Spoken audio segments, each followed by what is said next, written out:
Thank you. Thank you. That's pretty fun getting introduced from the back of a piano right there. It is fun. It's It like is slow fun, jamming yes. the sermon. It It's is. gonna be great. My name is Caesar, a good friend of you all here at UCity, the church.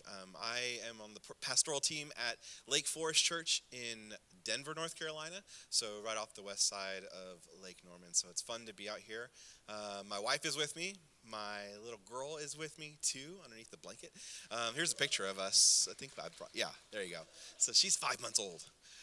So we just walked through some 4 month sleep regression, which was fun. She's starting to teethe. So this has been very hard, personally, just a hard month, week or so. But last night, she slept through the night. So we're feeling great. I'm feeling awesome. But that's us. My wife is Katie. Our little girl is Vienna Noel. But it's so much fun to be with you all. And it's fun to be with you all here because Lake Forest Church Westlake used to be in a school, just like you guys. And it was awesome. It was a great time. I have a picture of just some fun memories from that time. You put lights in a room, you put some screens in a room, and you'd be surprised how worshipful an environment can feel. And you would probably be like, before everybody got here and the lights weren't here and stuff like that, you'd be like, how are they going to do church? How is this going to be a place of worship? But it happens thanks to the amazing teams that put it together. Give it up for your teams who make this stuff happen. But what's really amazing, and this is what I used to tell the team all the time when we were in that space, if you can worship in a school, if you can worship in a gym where you have to set up and tear down every single week, you can worship anywhere. And we would say that week after week. You can worship anywhere. And the reality is that what happens here on a Sunday morning inspires what happens Monday through Saturday. And that's why we'd say that. We'd say, this is great that we get to worship in a space like this. It's great that we get to transform a space like this. But that should remind us that the Lord's work of transformation, that the Lord's work of worship doesn't just happen in unlikely places like this. It also happens in our everyday lives. And so that's a beautiful thing. And many people will ask you, what were the early days like at UCity, the church? Many people are going to look back after all this is done in this kind of a way, and they're like, what was it like year one at the school? What was it like in those first months? And you would be able to show them pictures like this. You'll be able to tell them stories. I'm sure there's so many good stories that are happening in a space like this. So don't neglect this time. Don't waste this time. It's such a beautiful moment. It's a huge blessing. It's been a blessing for my life as well. So I look forward to all the stories that the Lord is going to say through you. And what's fun is that this series that we're in is all about the words that Christians use, the words that Christians throw around. And today we're going to be talking about blessing. That season of my life was a blessing, and I hope this season of your life is a blessing. But I kind of want us to explore, what does that word even mean? What does it mean to be blessed? That's the word that we're looking at this morning. And if I were to go down the line, I'm pretty sure if I would ask you, do you want to be blessed? I'm pretty sure you would have a very easy answer to that. The answer would be, of course, Caesar, I want to be blessed. You probably have some ideas on specific ways that you would want to be blessed. Maybe you got some bills due at the end of this month, and you're like, man, that would be a blessing if that was gone. Student loans, you're like, man, if I could just have those gone out of my life, that'd be a huge blessing. Maybe you have a sickness right now. It's allergy season, right? You're like, I wish I was blessed with impervious nasal cavities that didn't have to be filled with pollen every single year. That's the blessing of being in North Carolina, right? is all the pollen. If I were to ask you, do you want to be blessed? Our answer would be, of course. It would be yes. But then if I were to ask you, are you blessed? You might have a harder time answering that question, right? It's easy to ask the question, do I want to be blessed? It's hard to ask the question, am I really blessed? How do I know if I'm blessed? And that's what we're going to be looking at this morning. Today's passage is the Palm Sunday passage out of Matthew. We've been talking about how this morning is Palm Sunday. And if you didn't grow up in church, if you didn't grow up with people who celebrated Palm Sunday, I actually didn't grow up in a church that celebrated Palm Sunday. So this is kind of a new thing for me. And if you are new to Palm Sunday, I want to educate us all this morning. What is Palm Sunday? So Palm Sunday is a Sunday that is the Sunday before Easter. Easter moves around, right? It sometimes happens later in the year, sometimes it happens early in the year, and so does Palm Sunday. Palm Sunday is tied to the 7 days before Easter. And it's a Sunday that has been celebrated for hundreds of years. Christians have used palm branches. Maybe you went to a church that had palm branches where little kids were brought up to the front and they got to sing a cute little song and they waved their little palm branches. Sometimes that happens. Sometimes people do special meals. It's a great time for the church because it's anticipating the glorious resurrection of Easter. But the original Palm Sunday was a bit interesting. There's a lot of drama that happens in the first Palm Sunday that we kind of miss when we celebrate with little kids waving palm branches. So that's what we're going to be exploring today, because the story out of Matthew with Palm Sunday actually teaches us a lot about blessing. And so Matthew describes the moment like this. A very large crowd spread their cloaks on the road, while others cut branches from the trees and spread them on the road. The crowds went ahead of him, and those that followed Jesus shouted, "Hosanna, the Son of David, blessed is the one who comes in the name of the Lord. Hosanna in the highest heaven." So what does this story have to teach us about what it means to be blessed? Well, the Bible isn't written in English, although we can read it in English, and we see the word blessed in that passage. The Bible is written in Greek, and that requires us some translating. And what's interesting about the original Greek text here is that there's actually two words that mean blessed. And we're going to look at the first one that's used here in this passage when it says, "Blessed is he who comes in the name of the Lord." That word is a word called eugelio. Can we read that together? Can you all see that? Eugelio. So 3, 2, 1. It means to praise or to give thanks. And it's actually where we get the word eulogy from. If you've been to a funeral, you know that there's a moment where there is a person who delivers a eulogy, someone who says, "Wow, this person was amazing for these reasons. We're so thankful for this person and for this life." It's an opportunity for us to praise someone at the end of their life, and that's where we get the word eulogy from. It means to praise or to give thanks. And that's actually what's happening here in the passage. People are praising. They're giving thanks. They're saying, "Wow, God is on his way. We're very excited. He hasn't even done anything yet. He's just at the gate. He's not even in the city yet. And we're going to praise and we're going to give thanks to God because the Son of David is here." And that's really fun because Jesus hasn't even done anything. Easter hasn't even happened yet, and they're already praising God. And I think that's just such a natural thing for us to feel, right? Have you ever felt certain? Have you ever felt so confident that something was going to happen, that good things were going to be coming your way, that you were just like, "Man, I'm just feeling great today," right? Friday, you're like, "Man, I'm feeling great today," because Saturday is tomorrow, because Sunday is the day after. You already know good things are going to be happening during the weekend, so you're ready for Friday. Well, I had a moment like this, and because it's March Madness season, right, it's coming to an end. Isn't today like Championship Sunday? Or was that last week? That was last week? I have stopped following college basketball because my heart has been broken many times. But it's March Madness season right now, and one of those moments that was a really amazing experience for me was when I was at school at Davidson College. And if you know anything about Davidson College, you might know one thing. Stephen Curry went to Davidson College. And when he was at Davidson College, they went really far in the tournament, and they were busting everybody's bracket that year, and it was amazing. Well, I went to Davidson after Stephen Curry, and needless to say, we were not busting anyone's brackets. It was okay to be a part of a fun college basketball town, but we would go to the tournament, and it wouldn't go so well. But one year, it got really exciting because it felt like we had everybody on the team. It wasn't just one guy carrying the team. There was a lot of people on the team that year. And we actually made it to the tournament. We were seated pretty low, so we had to play a really hard team. They were a third-seeded team. But fast forward to the game, and we have a minute left in the game, and we are up. I have a picture of the scoreboard from that day. We were up. We were winning. We were actually winning for most of the game. It was close, but we had a sizable lead. And it was so exciting because we're like, "Man, maybe this is the year. Maybe we have something special here."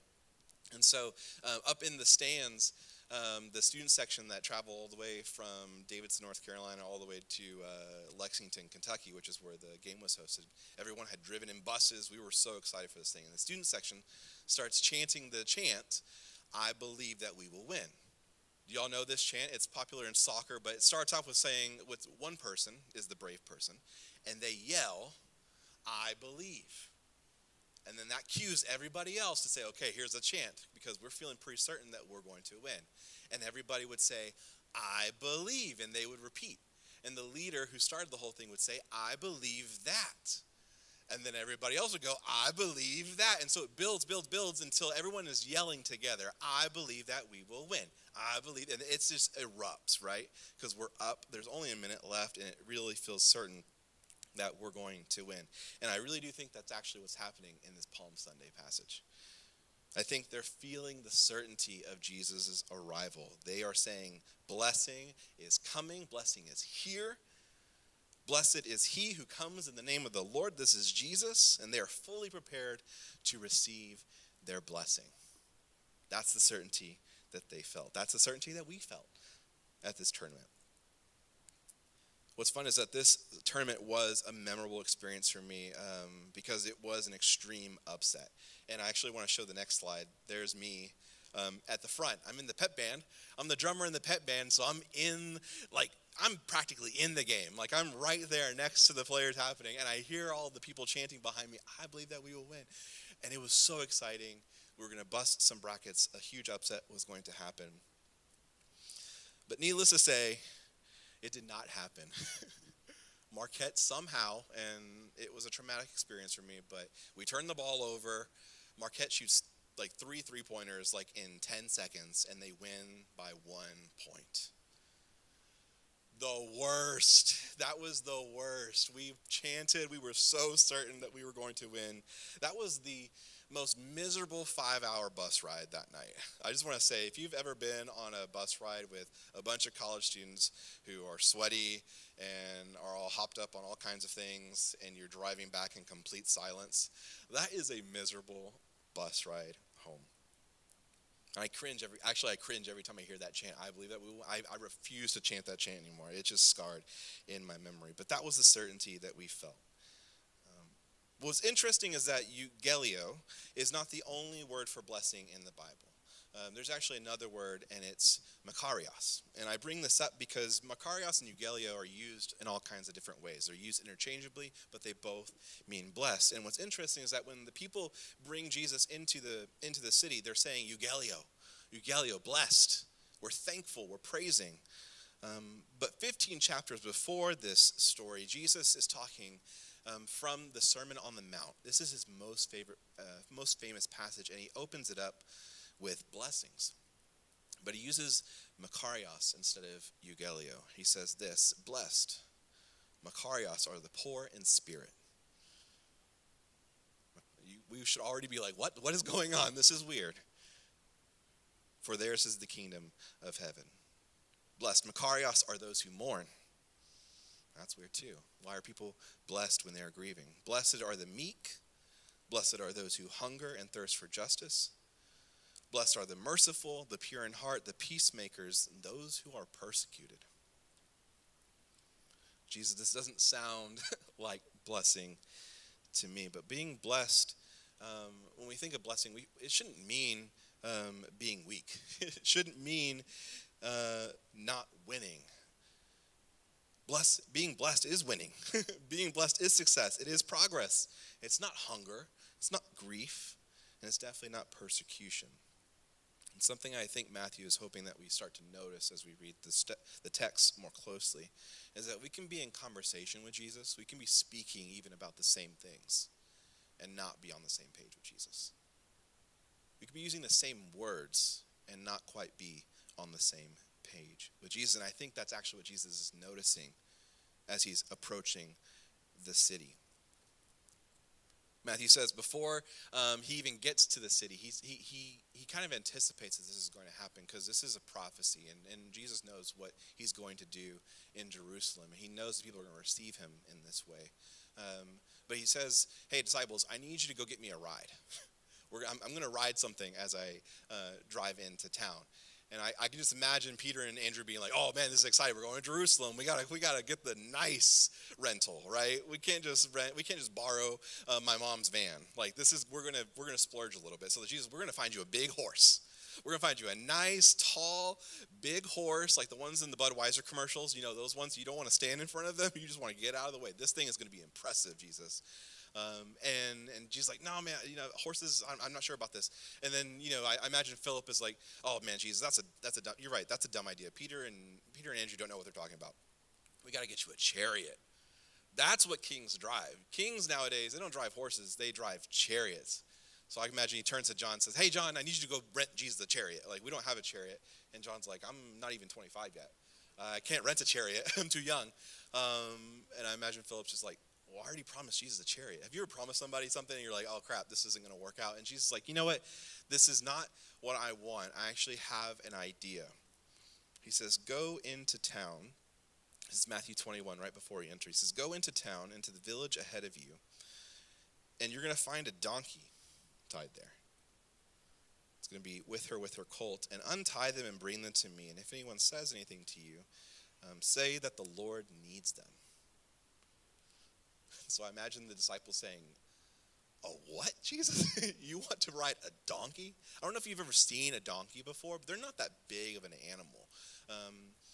And so I can just imagine Jesus' legs just dragging as he's walking with this donkey, as he's riding. So the disciples are really confused, and I can picture him sitting on his donkey. I have a photo here of a painting of this.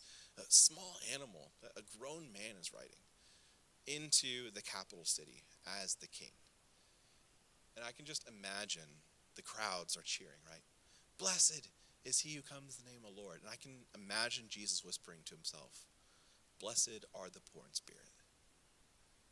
I bet he's hearing everyone saying, "Blessed, this guy is bringing our victory." And I can hear Jesus whispering, rehearsing to himself his sermon, "Blessed are those who mourn. Blessed are those who hunger." The crowd is saying, "We're about to be on top. We are so blessed." And Jesus says, "Blessed are the peacemakers, the meek, for they will inherit the earth." And so do you see what Jesus might be doing here? Do you see what Palm Sunday is all about and what is happening and how Jesus is challenging what we think about blessing? And what's hard about this word blessing is that it's a really easy word to use, right? It's a quick word that we can just mean for prosperity, for success, for good things in our life. But if we're not careful, and especially here at UCity, if we're not bold followers of Jesus, we run into the danger that is very present and active with this word. And it's the danger that comes from looking at our circumstances, worshiping our circumstances, and not looking to Christ, and not worshiping him on his terms, with his definitions. But I want to ask a question just as we continue. Before we continue, I just want to ask us a quick reflection. Do you think that you and Jesus are on the same page when it comes to your blessing? Do you think that you and Jesus are on the same page when you're talking about your success, about prosperity, about what it means to be blessed? And how might your relationship with God change if you stop looking at blessing through greatness, but actually look through it in weakness? Like I said, this word gets thrown around a lot, blessing, and it's really hard even for Christians, because sometimes we get so used to these words that we just throw around that we really don't even know what we're saying anymore. And I was actually at an event where there was a lot of missionaries from around the world, and they were just celebrating this particular woman who started an organization where hundreds of missionaries now serve in her organization, and she's 100 years old. So it was awesome. We got to celebrate her and the work that she had done. It started out with just her and another family, and now hundreds of missionaries are now serving in her organization. And the person who was interviewing her, asking for wisdom, was like, how did this happen? How did something amazing like this happen? And she talks about prayer. Of course, right? That's another word that Christians just throw around, right? Just pray. But what was so fun is she's 100 years old, so she kind of just doesn't care, right, about what people think about her, and she just says what's on her mind. And I saw her say this in real time. She goes, "If you don't pray, you will surely fail." And she kind of pauses and looks around, because everybody's like writing their notes, right? They're really engaged. Man, oh yeah, we got to pray.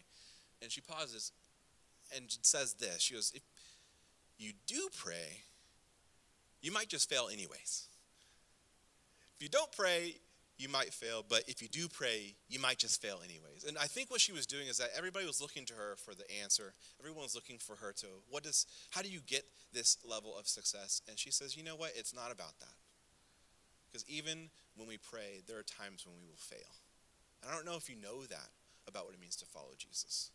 Maybe that's a new thing for you. You're like, wait, I thought Jesus was about my good and about things always getting better. Clearly, that's not how he's using the word bless. And this woman, after 100 years of ministry, stops herself and says, that's not what it's about. It's about Jesus himself. It's about his presence. And so, as we close today, you might be thinking, wow, Caesar, this sermon sucks. This sermon is the worst. Am I allowed to use the word sucks? Is that okay? Okay, good. This sermon sucks. I thought I was supposed to be encouraged to follow Jesus. This is not encouraging me. If you're saying blessing is actually weakness, if blessing might be failure, I'm not sure if I want anything to do with Jesus. Life is already hard as is. But I want to close with 3 alternative blessings that I think are only available in Jesus when we follow him boldly in weakness. 3 alternative blessings to what we might be thinking blessing looks like that are actually life-changing and that are actually what we really do need in this life. The first thing is that we are blessed with space. Blessed with space. Jesus is not the only one who talks about blessing in the Bible. In the Old Testament, blessing is all over the Bible. And one of the primary ideas of blessing is to do with the promised land. It's related to the land that the Israelites are promised to when they're rescued from Egypt. But what you might not know is that the Hebrew word for Egypt is a word that it's Mitzrayim. That's how you say it. Can we all say Mitzrayim together? 1, 2, 3. Mitzrayim. And Mitzrayim literally means a narrow space, a tight space. And some people believe that that's because Egypt itself people only live along the Nile. It's a very narrow space, even though Egypt is much larger than that. But I do believe that the biblical authors are pointing out something, is that it's not only just a narrow river that everyone lives on. It's also a place of tightness, of oppression, of strangling, of difficulty. When we cling on to the only thing that's giving us life, right? And just the tightness that we feel from being confined, from being restricted, from only being able to trust in what we can make for ourselves. I think that's what the biblical authors are trying to point out as well. And I don't know about you, but life often feels tight, right? Money feels tight. Our time feels tight. Things just feel pressury. Things feel oppressive pretty often. And you might be saying, man, I'm ready for blessing.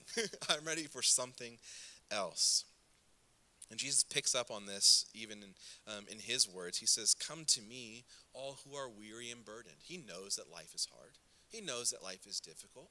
He knows what you go through. He knows what I go through because he's gone through them as well. But he says this, he goes, I am gentle and I am humble in heart. And you will find rest for your souls when you follow me. And so I don't know about you, if you want to be blessed with space, I might want to ask us, well, are we clinging on to what we can make for ourselves? Are we clinging on to the blessing that we can manage for ourselves, or are we really giving our lives to Jesus? Are we giving the result to Jesus, saying, you know what, your definition of what blessed means is right, and I'm going to trust that, even when it doesn't look right to me. You can release your outcome to Jesus, but you're going to have to trust it with him, even when it doesn't look like what we think it's supposed to look like. And that's when we are gifted with the blessing of space. When I'm not trying to hold on to everything, I now have space. I can breathe. It's not all on me anymore. Jesus is going to walk this with me. That's the first blessing. The second blessing is being blessed with solidarity. Solidarity is a big word, but it's a powerful word. I love this word, and actually got to experience it here at UCity at the 11 event.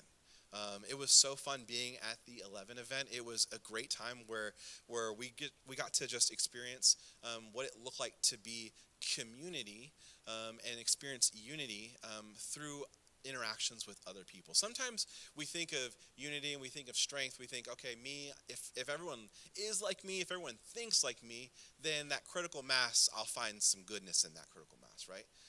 But what is beautiful about what we experience here at UCity is that there's a type of unity and there's a type of oneness that comes through community with people who might not be like us, who might not have the same stories as us. But it was such a blessing to me. My family is not from the United States. They're from Mexico. I'm Mexican. And oftentimes when I'm engaging in spaces where I'm just trusting my story or trusting my experience with other people who are different than me, I often leave feeling more isolated. I often feel more like, man, I don't think anybody else really had that same story. And I walk away feeling pretty isolated. But that was not the case at the 11 event. It was so beautiful. And it was beautiful because we weren't trying to impress anybody with our stories. I wasn't showing up to a table saying, man, this is something I value so much and it's awesome and this is why I'm strong and makes me a better person, all those kind of things. We were just saying, you know what, we all struggle. All of our stories have a lot of difficulty and we allowed ourselves to feel weak.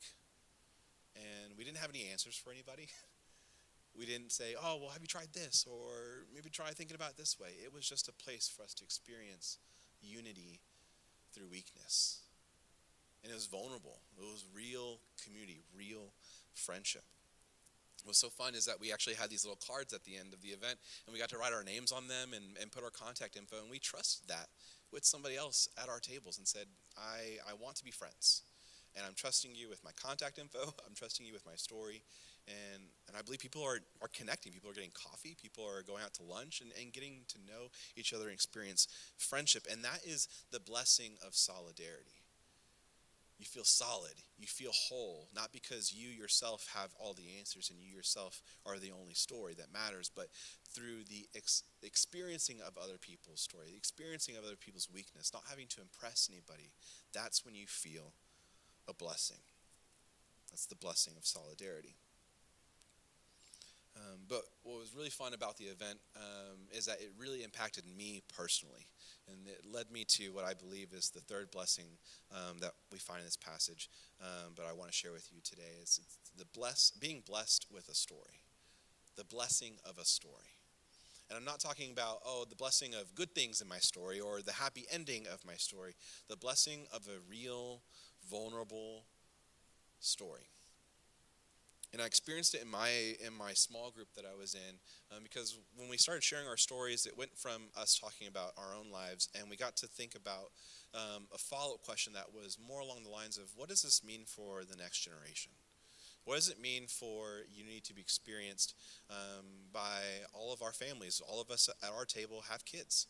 And it was a really powerful question for us to ask because while we felt like God was doing something with our stories, we knew that we weren't the only ones who could be blessed in this, that our kids could be blessed by this type of unity, that our kids could be blessed by some kind of solidarity. And it was a beautiful time for me because I got to think honestly about my story and say, you know what, there's a lot of things that I'm proud of when it comes to my upbringing. I'm proud of my parents and the sacrifices that they have made. I'm proud of what it means to be a Mexican and some of the things that they passed on to me that are deeply cultural. But then I really got to be honest with myself because as I was hearing everyone's story, there were also these types of things, types of values and stories that we were sharing that were strengths, were things that we really trusted in, but they didn't feel like they really lined up with the blessing we felt like Jesus was offering us. For me, growing up in a Mexican household, immigrant household, work ethic is the main thing. It is your golden ticket out of struggle. It is the golden ticket out of difficulty. If you just work harder, if you just try harder, things will get better. And that was always the goal. And as I was hearing other people sharing their stories, I was like, is that really something that I believe is a blessing? Is that thing that I was told a value really blessing me? Because when I think about my life and I think of the struggle that I've had and the struggles that I'm sure all of us go through, I hear Jesus' words of release and of rest and of trusting him with the outcome. And I'm like, something isn't lining up. And I actually heard somebody else in my group share something very similar. And we just asked ourselves a question. Do we think we've been past blessings, or do we think we've been past wounds? Do we think we've been past values, or are they wounds, unresolved things that maybe the Lord is asking us to give back to him so that he can redeem and that he can write a new story? And it was a really beautiful time for me because like I said, I have a 5-month-old now, and I had her in my mind. I was like, am I going to pass on the insecurities? Am I going to pass on to her the immigrant insecurity of being like, I'm just lucky to be here. I'm not going to ever complain. I'm just going to work hard.